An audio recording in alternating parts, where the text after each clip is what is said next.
When you look at how this season is building up and the returning talent you have, do you put the pressure of a perfect season on your team? You just lost last year to the state runner-up in Class D1, the other 8-man program.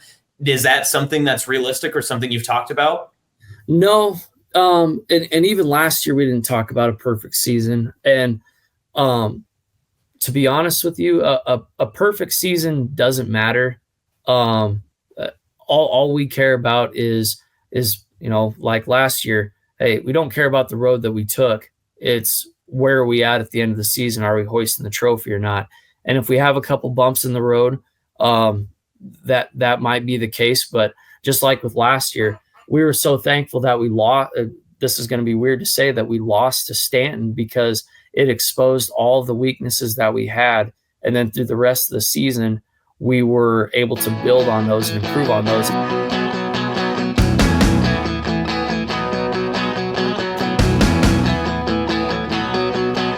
Welcome back to another edition of Small Town Ball here on NEB Preps and Hurrdat Sports. I'm Austin Jacobsen, and very honored to be joined by Central Valley football head coach Chip Bartos. And Coach, thanks for making some time. I know it's a busy time of the season for you because we're getting started. Before we even got recording, I was asking you about what your schedule looks like as you get rolling here. It's got to be good to know that you're finally in game week, especially with a team that you're leading that has such high expectations. Absolutely. Well, first of all, Austin, thanks for having me. And yeah, it's good to be in that game mode where you're done hitting each other and now you can start focusing on your opponents. So the kids really like that. Now we've got something to prep and practice for. So to roll into that, just that the game week routine is a lot of fun. And just as a coach, I really enjoy getting to do all that prep work and go through the week.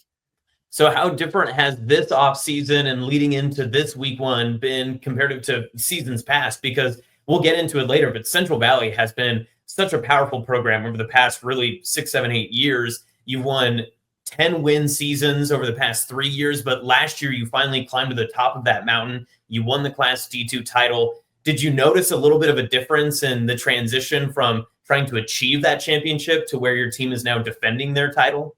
Absolutely. It seemed like the off season didn't really start for a while because we'd have our banner ceremony, our ring ceremony. We'd get to go and do different things around the community. So the off season definitely was a little bit different. And then when it came time to about March, April, we had to have another team meeting because we'd kind of stayed riding on those coattails and riding that high for a little too long that I wanted to expect that we had to get the underclassmen refocused and brought back down to earth that hey, every team in Class D2 is coming for us now. So this off season has to look a little bit different. And like you said, yeah, the off season is definitely one that I had never experienced just because now everybody's chasing you. You're at the mountaintop and now you got to restart everything because you don't start back at the top of the mountain on the next season. So aside from the thought of the feelings I've had in the last years of coaching where you lose, you're done, and you're spending all off season grinding and trying to figure out how to get that last win. So it was definitely a different experience, one that I really, really enjoyed, but now it comes time to actually showing what we did in the off season.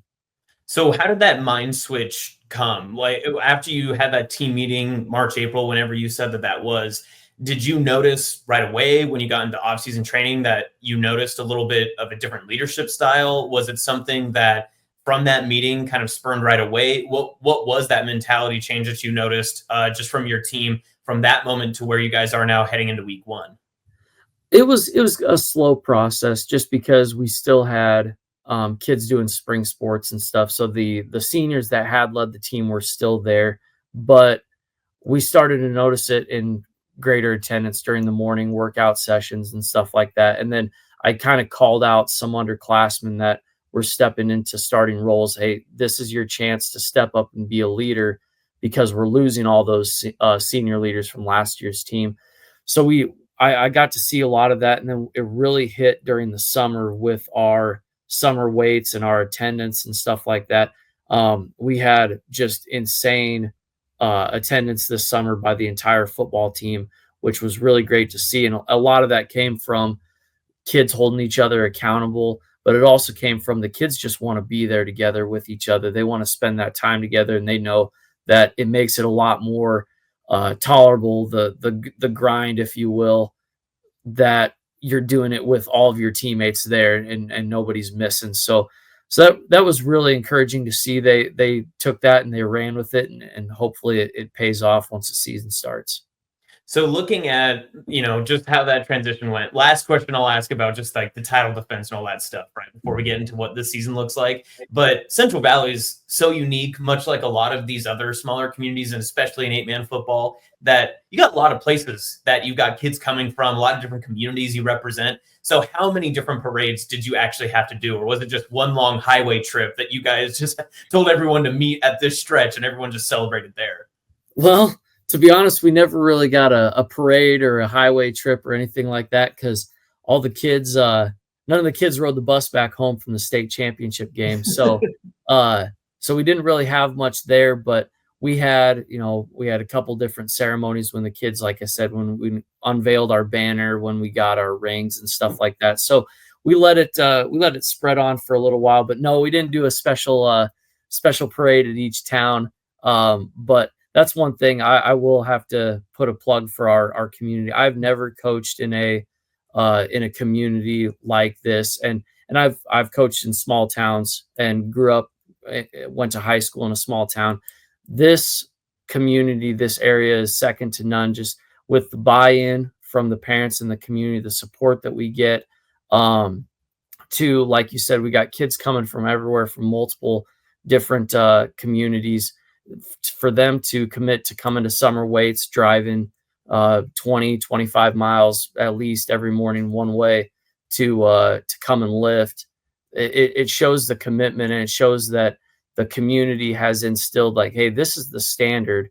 And it really makes my job easier, just because the parents and everybody have already set that expectation for the kids, and now the kids just have to do it. So it's something very, very special, very unique, and I couldn't say enough good things about the people here. So talking a little bit more just about the community and your program that you got into just a couple of seasons ago, Central Valley has been such a unique, almost, you don't want to use the term powerhouse because, that changes quite often, but you're 32-4 over the past 3 seasons. You had multiple double-digit win seasons leading into your tenure before you got there. What is so different about that area, about the athletes, and just about the buy-in when it comes to football and athletics for Central Valley? Well, there's a great tradition with football in all 4 of our communities that we have, going back to the 1970s, even in the 50s, when I think Wallback might have won something back in the 50s, but I know 76 was kind of the start of a lot of championships. And there's just been, from then, even 6-man when the schools dropped down, 8-man, 6-man, even 11-man championships that have come all throughout the years. It's really been just a standard that football is king, and you're going to go out for football. And even if it's not your favorite sport, you're going to participate in it.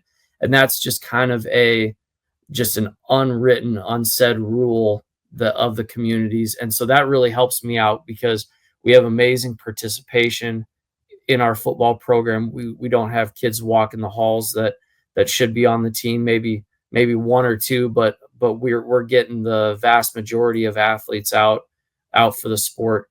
So that says a lot about just the standard that has been set, but just the history of football in this area.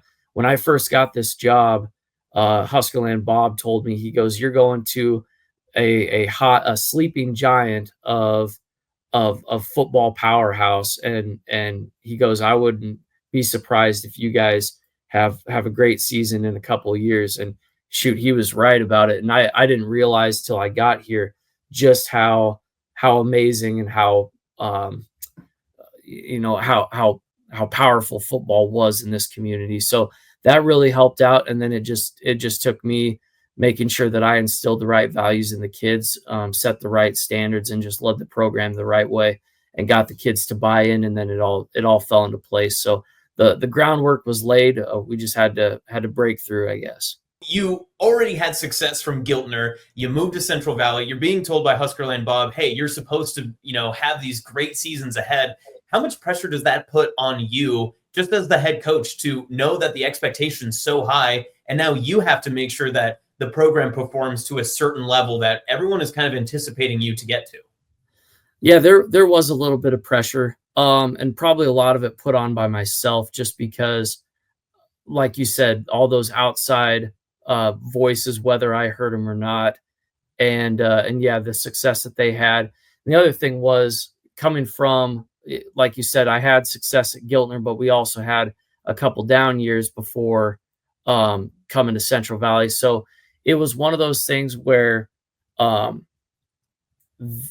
had to kind of tell myself that I could be a great coach as well, because there had been some rough things that had happened when I was at Giltner and stuff like that that really made me question, am I good at what I'm doing? Am I leading the program the right way? So when Central Valley took a chance on me, it was really one of those, all right, we're going all in. And I took a little bit of what Coach Ashby had done at Giltner, but I sat down after I'd gotten the job, well, even before I'd gotten the Central Valley job, and I go, I'm going to completely reset my offense to what I want it to be, because I felt like over the past couple of years I've been doing things that, the cherry picking a little bit here and there from different schemes and things like that. So it made me set exactly what I wanted to do, and then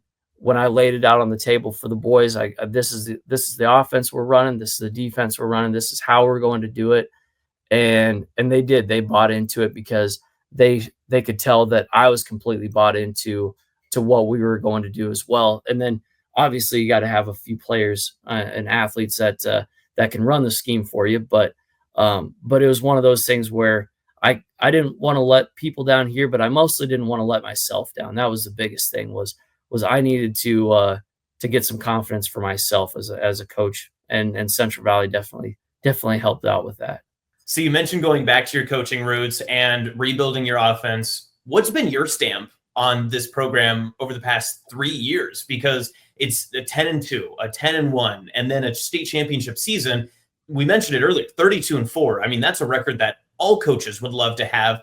But what's been your stamp and your part of your coaching imprint that's been kind of at the forefront of this, not even program build, it's just keeping that standard so high? Man, that's a good question. I guess I can't say it's all one scheme or another, because I guarantee you, if Coach Spears were to come into this program and run the Power Eye and everything like that, then they would be just as successful. He'd probably even have fewer losses than I do here. But I think it was just the fact that I'm never going to get outworked, and I'm going to be here before you, and I'm going to stay here after everybody leaves. And one of the stereotypical first in, last out type of thing. But if the kids are seeing that I'm working just as hard as they are on the game prep, on making sure the practices are run correctly, and then just the smallest details, then they're going to see that, and hopefully they're going to follow suit as well. And I guess I just harp on just the smallest details of what we do in practice, and then I make sure that I follow that standard as well. And then with my coaches, making sure that we're focusing on the smallest things. We're not chasing the pretty glamorous, the cool new thing that's going on. We're focusing on our first steps, our basic technique, to make sure that everything else falls into place behind it. So I can't say that there's one thing that, if I were to leave my stamp on it, but I would say that if someone could take something away from it, it'd be the work ethic and the expectations I have for myself. So talking about this upcoming season, obviously you have a little bit more of that pressure behind you because you feel the target on your back, I'm sure, a little bit. what are the new goals for this upcoming season? It's obviously a repeat of last year's success in a state championship, but how do you measure those types of success without basically just saying, hey, we got to get to the end of November once again? Yeah, it's going back to, yeah, we got to the end last year. We got to the top of the mountain. But what did it take to get us there is really the focus for the kids. And as we were going through through fall camp, we were talking, climb the mountain one step at a time, because right now we're at the base and we can't get to November if we don't set a good foundation right now with just our everyday drills, our technique and stuff like that. So that way we're not beating ourselves, and that way everything is fine-tuned come that time of year.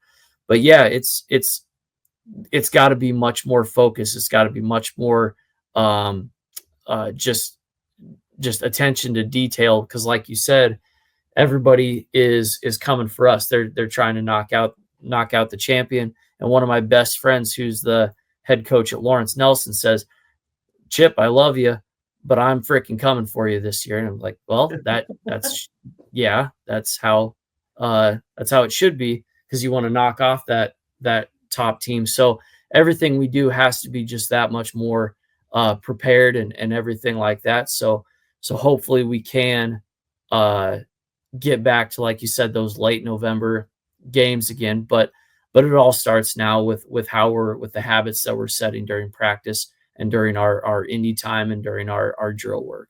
Replacing some of the key players that you had last season that gave you so much success. Zayden Wolf was a great quarterback for you, but I'm really curious about how you replace a guy like Tay Soto. He was our NAB Preps 8-man football defensive player of the year. I'm sure he attracted so much attention from opposing offenses, and they had to game plan against him so many times. How do you get defensive players to step up and know that they need to elevate their game and they're going to get more attention, especially with some of the young talent you do have returning from last season? Yeah, well, first of all, yeah, it's losing those seniors. Those were some amazing kids. They started ever since I got here when they were sophomores. And so I guess to start that off is when you replace a kid like that, you want to try to find someone that's got the intangibles like he does, just the puts his head down and gets to work type of kid. But the first thing is the fact that our front three on our defensive line are returning. So you get, if you can have an entire defensive line return, well, it's going to help us out with that linebacker that we've got to replace with him, so he can get some good reps, because he knows he's got skilled and experienced kids in front of him. So that's the first thing. And then also having Luke Shoemaker at the other linebacker, who, while Grady was out with his injury, he got quite a few reps and starts there at linebacker. So having that experience, and then you just find the other guy, which coincidentally is Tay's brother, that's a sophomore. So you keep it in the family, I guess, is one way to do it. And then you use kind of he's got the same mindset and same intangibles that Tay had. And then hopefully he can just grow and gain some experience just by getting reps and seeing the game. So that's a couple things, but like I said, it helps out by having a front three on the D line that can help them while they're getting their feet wet and learning while the bullets are flying. How many coaches that you play this year are going to look at that roster and say, "Oh, there's another one. There's another Soto that we have to worry about." Yeah, there's another Wolf. There's another Soto. There's another Nikolajczyk. There's a couple Shoemakers. It's nice with this. The families did it right, where they just boy after boy after boy. So I definitely had happened into some luck there with that. Well, another name that's well known in the 8-man region ranks is Picorni, and Will was phenomenal last season as a freshman. I mean, he had over 120 tackles. What did you see early from him that just stood out so quickly that he had such an impressive first start and really garnered a lot of attention across from 8-man football? Absolutely. Well, he's just, when you watch the kid practice, when you watch the kid lift, nobody's going to beat him. He's competing in absolutely everything that he does, and sometimes to his detriment, I'd say Will, you got it. It's just drill work. Take it back a notch. Or during PE class when it was just ultimate frisbee or something like that, and he's taking kids out against the wall, and like, dude, just take a step back. He's like, why? Well, that's a good question. But that's kind of the way he's wired is he's gonna fight, claw, and scratch, and he's gonna do everything he can to be successful and help the team win. And we knew that we had last year, we had a really good group of linebackers. So we needed Will on the field somewhere. And playing House Dodge a couple of years ago in the semifinals, they had about 175, 180 pound nose guard. That was just a terror. And you could not double team him. You could not trap him. You couldn't, I mean, he was an amazing lineman, and he wasn't very big. And I go, that could be what Will Picorni could be. And he was just that. I mean, double teams couldn't stop him. If you tried to block him one-on-one, he would beat you. And then he would somehow get around a block, get off a block, and chase down a tackle from the backside. And if he was getting blocked, it was a double team or a triple team that allowed our linebackers to play free. So just what he did on the line was able to open up so many things. And it was crazy. We were watching our week 1 film against Riverside, getting ready for our state championship game. And we're watching it together. He goes, Coach, I'm nowhere near the same player that I was week 1. He goes, I sucked. I was terrible. And now, and it comes to the state championship game 13 games later, he was a whole different athlete. And this summer and this fall, we've seen the same thing. So we're hoping that he can have another explosive year, but he'll have an even better start, I'm hoping, just by all the experience that he's already gotten.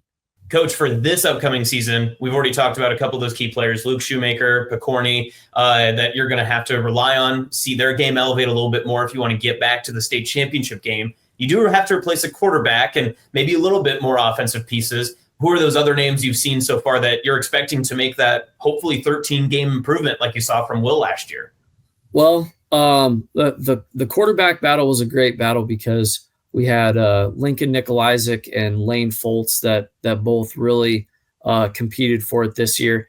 And we decided to go with Nikolajczyk, the sophomore. When he's a 120-pound state champion wrestler, it also helps a little bit too. So he just has a knack for the field, and knows the game very well, can see the field very well, and just good leader, good head on his shoulders. And a lot of the kids gravitate towards him just because of how he handles himself and the work ethic that he has. So starting off with him, we'll lose a little bit of size compared to the Wolf kid last year, but as far as what we're going to ask him to do, now we just got to tailor the offense a little bit more for him. But he's great with the option. He's great with the zone read and everything like that. So he should be able to handle it really well. And then other skill positions, yeah, like you said, we talked about Luke Shoemaker, had a great year last year at running back, and then still contributed a lot more even when the Kelly kid came back. But Will Picorni back there as well will kind of be a two-headed monster at the running back position. With if one person's carrying the ball, the other's lead blocking for him. So they should be a lot of fun to watch. And then Luke's twin brother Landon will fill in a receiver spot. He was part of the 4x1 team last year that got 5th place down at state. So he's another fast kid. And Luke would tell you that if Luke had been healthy during track season, he would have been on the 4x1 team because he's faster than his brother. But that's the competition between twins that you like to see. Great route runners, great set of hands for Landon as well. And then Xavier Wolf at the other receiver, he played a lot of kind of a lead blocking, kind of an H-back for us last year. And so now we'll move him out to the perimeter. He was another 4x1 kid on that relay last year. So hopefully we got a couple guys that can take the top off the defense and make the DBs play a little hesitant coming downhill against the run. And then Xavier's sophomore brother, Zevin. This was another spot where we had Tay Soto playing a lot last year, and he was kind of the staple of our offensive line, where even at tight end, we asked him to get a lot of second level blocks, a lot of pulls and stuff like that. And so we'll take Zevin Wolf, who's a little bit bigger, a little bit taller, kind of more of your post player type of guy, but still runs great routes, blocks great, has amazing hands.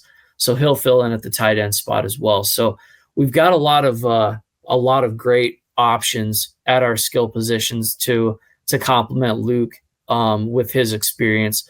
And I think our depth there will be great, and as well as just our size and our speed, we should have a lot of good pieces there. Like you said, it may not be the speed that you saw from Zayden last year, but I think if we set the offense correctly for the kids that we got, it still should be pretty lethal. So we have Xavier's, Devons, Shoemakers, Picornis. We've got Sotos. We've got really every name is a PA's worst nightmare. I mean, how did you get all these kids on the same roster? It just has to be generations of Central Valley just exposing all of these different type of announcers for their pronunciation. Absolutely. Just be thankful that we're not Bohemian or Czech and have a bunch of last names that you can't pronounce. Okay, Coach. We'll wrap up here talking about this big matchup coming up for week 1. You're at Riverside. It's your third matchup in a calendar year with them. I mean, it's not very often you get to see one team this often. What are you preparing for the most? And how important is it for your team to not only just get this season off on the right foot against a great and quality team, but also to make sure that you're keeping your own standard as high? Because like you said earlier, every team is gunning for you, and there's probably one team in the state, the one you'll face this week, that wants it the most. Absolutely. Like I've told the boys, they probably have got the final score posted all over their locker room, and they're using that fire as motivation for this game. And then, like you said, we're 20 miles apart from each other. The kids know each other really well. They want this game just as badly as we do.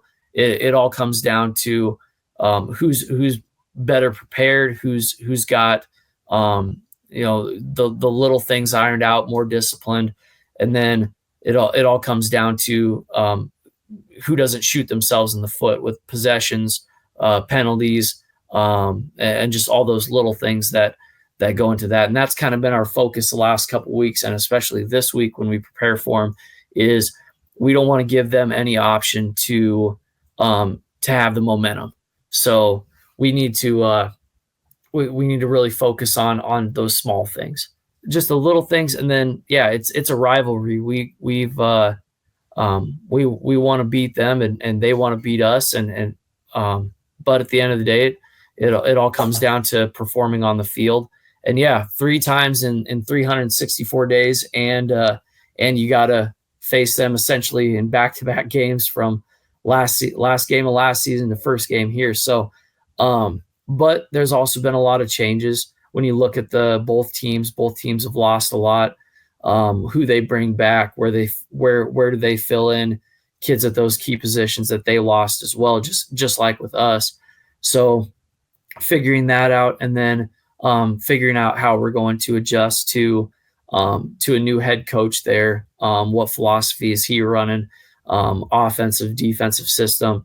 Where is he putting kids? So a little bit of that first quarter is going to be kind of feeling each other out, and we hope that for our sake we can start with the ball, start with a little bit of momentum, move it down the field and score on them. So that way, when their new offense does come out on the field, our defense isn't already behind the 8 ball. So that just comes down to execution, making sure everything's ready to go on these next couple days during practice time.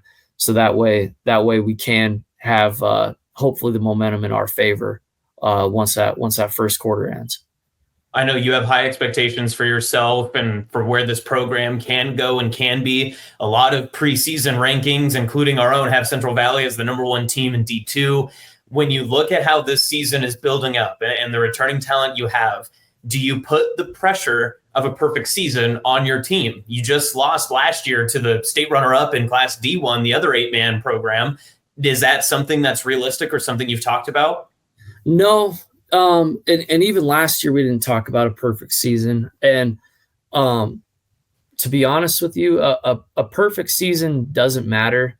All we care about is, like last year, hey, we don't care about the road that we took. It's where are we at the end of the season? Are we hoisting the trophy or not? And if we have a couple bumps in the road, that might be the case. But just like with last year, we were so thankful that we lost. This is going to be weird to say that we lost to Stanton because it exposed all the weaknesses that we had. And then through the rest of the season, we were able to build on those and improve on those. And 2 years ago, when we lost in the quarterfinals, we hadn't been tested by a single team all regular season and up until that quarterfinal game. And it actually was our own worst enemy because we had not been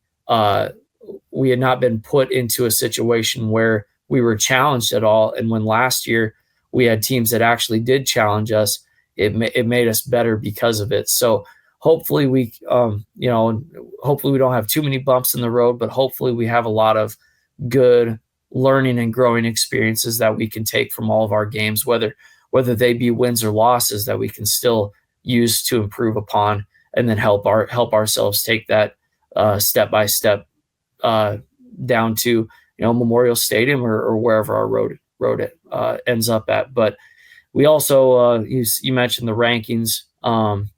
That's great and all, but now we've got to go out and prove it. Everybody has us as the team to beat, and I personally don't. I still have our Archangels circled and Howells Dodge and Lawrence Nelson and St. Mary's and a lot of those great teams that have perennial powerhouse programs. So, but we're not going to be able to beat those teams if we can't be first well prepared ourselves. So, it's cool to be at the top of the rankings because that's somewhere that I don't think I've ever been at before as a coach. But now you got to be able to navigate that the right way from this side of it too. All right, Coach. Well, appreciate your time. Best of luck for this upcoming week and for the rest of the season. Something tells me that we'll probably be talking a little bit more throughout the season and hopefully postseason, but always appreciate your time and really appreciate you spending this, especially on a game week. Like, you shouldn't let the media into the hen house right now. I mean, come on, what are we doing? When you go, the Coach Wells at Ord told me this, during the week of the state championship game, you'll have more media interviews and presence than you'll ever know what to do with. And he was absolutely right. So having one interview on a Monday of a week is pretty tame. So I'll take it. But any way for me to promote my kids and promote what they're doing and the work that they're doing, I love it. So thank you for having us on and giving me the chance to brag about my boys for a little bit.